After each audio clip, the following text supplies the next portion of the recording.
So in less than 24 hours, the iconic Lord's Cricket Ground in England is going to host the WTC Final that will decide the winner of the most coveted ICC trophy in this calendar year. Yes, WTC Final will decide the ICC trophy for the ultimate dominance in Test cricket, and it will be given to the team as an official team who is the #1 Test team. So nothing can come close to this trophy, because any white ball ICC trophy can never match, because the Puritans and the connoisseurs of cricket, the Test players, even the players who are not able to get selected for Test cricket, and all the Test playing nations would agree that this is one trophy they would be ready to forego anything in life to achieve, because this will signify ultimate dominance in the purest form of cricket. So Australia and South Africa will be playing tomorrow's final, will give their best to win this trophy. Australia are the defending champions and they are the favorites. But South Africa are the #1 team in the WTC cycle from 2023 to 25, because they have got highest number of points at 69.44 percentage points. So they are the #1 team. Whereas Australia is coming in as the second team, as the #2 team with 67.54 percentage point. But here is what many critics and many detractors will argue and question South Africa's legitimacy as the qualifier for the final, along with also the fact that they are the #1 team, because they feel that the team which had won only 1 out of first 5 tests, managed to win enough points and reach the final, because they won 7 consecutive tests towards the fag end of their journey, and those 7 consecutive wins were against teams like West Indies, against whom they played 1 test, and against Bangladesh, Sri Lanka and Pakistan, against whom they played 2 tests each. And these are the 4 teams which are at the bottom rung of the test ranking, so these wins are not fully creditable or credible. And South Africa played only 12 tests in the 2-year cycle, which is the joint lowest by any team playing in the WTC cycle of 2022 to 25. So as such, they played so less number of tests, and whole majority of tests were against bottom rung teams, and they hardly even played against any top rung teams, and they didn't even play against Australia, so they didn't deserve to get those points and reach the final. That is what the logic given by the critics. But let's be a little fair to South Africa, because they didn't pick and choose the opponents. They played the opponents that were given to them, and they won fair and square, playing better cricket, and they got the points in the right way, and they reached the final and they qualified for the final. So let us not take away the credit from them. Let's give them the credit that is due to them. So they are the deserving finalists. And who can question Australia, because Australia played 19 tests in the 2-year cycle, and that included tests against the toughest of teams like India, England and New Zealand, and they won fair and square enough points to reach the final, and they are the defending champion, and they are the team which is favourite to defend tomorrow's test also and win and become the first team to defend a WTC trophy. Now let's come to Lord's as a venue. Lord's as a venue is the most favoured place for Australia, because Australia has the best record among any away or visiting team. They have won 18 out of the 40 tests they have played and drawn 15 and lost only 7. That gives them a 45% unprecedented win percentage record at Lord's, which is the best by any away team. And they also had a 75 years of unbeaten streak from 1934 to 2009 at Lord's, which was ultimately broken in 2009 when Ricky Ponting's team lost that Ashes test. But even after that loss, their record has been fabulous, because from 2009 till date they have only lost once, and they have won 3 tests and drawn 2. So fabulous record in Lord's. So they will be very confident going into the WTC final being played at Lord's. Whereas South Africa has a decent record at Lord's, but not as impressive as Australia. They have won 6 out of the 18 tests, which gives them 33% win ratio. But the fabulous thing about that percentage ratio is that they have won 5 out of the 7 that they have played after their readmission to Test cricket in 1992, after the ban due to apartheid. So 5 wins out of 7 tests is fantastic and unmatched. So that will give them a lot of confidence also. And these 5 wins include the last time they played at Lord's against England in 2022, where they won comfortably. But there lies the catch, because from that team there has been huge changes to the team that is coming into play the WTC final tomorrow.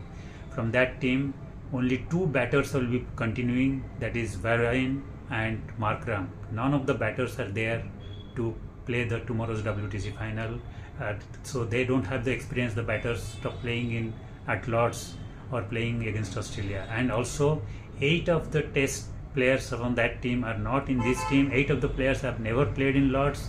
8 of the players in that WTC team have never played even Australia, because last time they played a 3-test series against Australia was in 2018 when that famous sandpaper scandal had happened. So they have hardly played Australia. So 8 of the players are coming to play a high pressure WTC final against a formidable team like Australia, which has won 10 ICC trophy finals out of the 14 finals they have played. So that can be big factors, because inexperience and lack of exposure at Lords, and the ground condition and the down slope, how to bowl with that down slope, and the weather and the moisture and the ground and the pitch will play a huge role, and lack of experience both in the batting and the overall team can hurt South Africa against a world champion team like Australia. That's why they will be tested. Coming to Australia, they have a great squad, but the first name that comes to the mind will be Steve Smith. 525 runs in 9 innings at 58.33 average at Lords.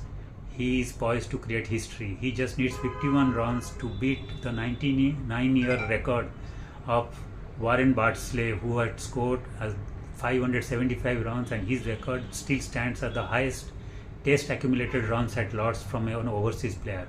And Steve Smith just needs 51 runs, and who can bet against him beating that record, considering the purple patch he has hit thanks to his awesome form against India in the BGT.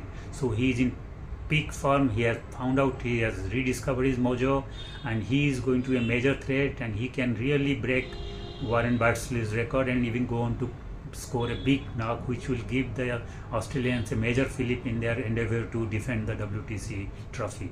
And remember, if he beats Bartley's record, he would have beaten Don Bradman's 551 and Sir Garfield's overs 571, which are ahead of him. So some names to beat by reaching that figure of 576 if he reaches.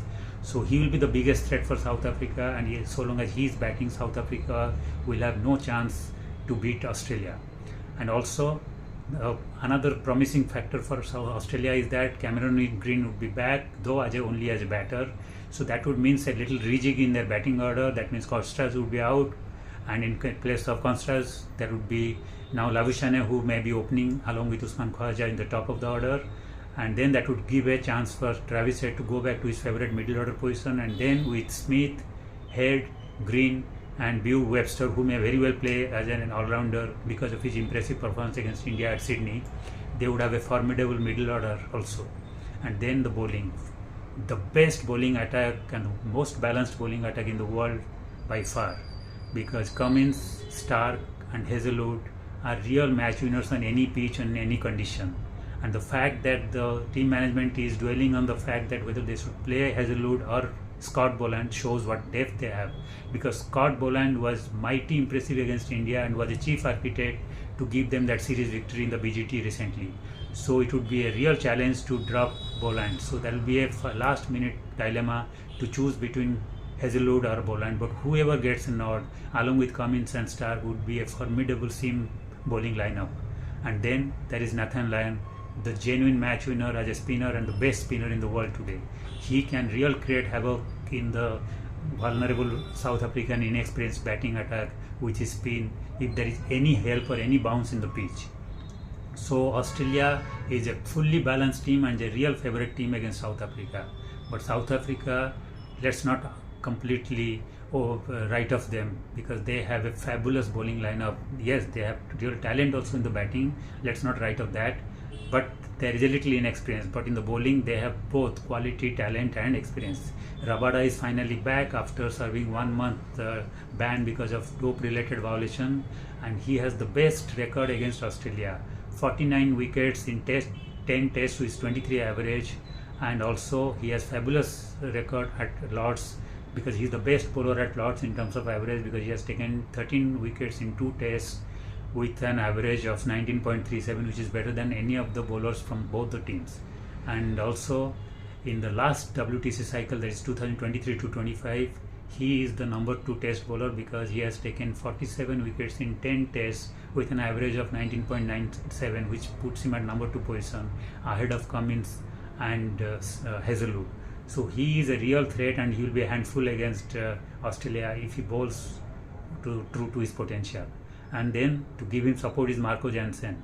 Marco Jansen has become a much improved bowler in the last season, and he has entered the top 10 in the test ranking of ICC test bowlers. He's fabulous and he can be real threat for Australia if there is a little help or bounce on the pitch at the Lords. So he can really create trouble for the Australian vulnerable top order batsmen. And then as a third seamer they have Wayne Mulder, who is a fabulous bowler with great pace, swing, and also tremendous asset as a all-rounder with his batting. So he can be a fabulous asset for South Africa. And as the fourth backup seamer, they have plenty to choose from. There is Dan Patterson, there is Corbin, Bosch, and there is also Lungi Ngidi. So enough of arsenal in the seam department to choose from. So their bowling is real strength, and South Africa will be banking on their bowlers to really turn the tables on Australia and then hopefully win the test, even though their batting will be heavily dependent on Mark Graham and Varane with their experience. But they have some fabulous talent there also. So it will be a real good contest, hopefully, and a tight contest. And even though both the teams are expected to perform brilliantly and give a tight contest, Australia would still go down as a slight favorite, and I would put the odds at 60-40 in favor of Australia. But then we know Test cricket is played over 5 days, and South Africa has a fabulous bowling attack, and most often Test matches are won by great bowlers. So if South African bowlers perform right to their potential and create havoc, they can turn the tables and can upset Australia. So let's hope a brilliant match is in store, a great contest is in store, a tight final is in store, and hope the best team wins the final. All the best to Australia and South Africa. Thank you.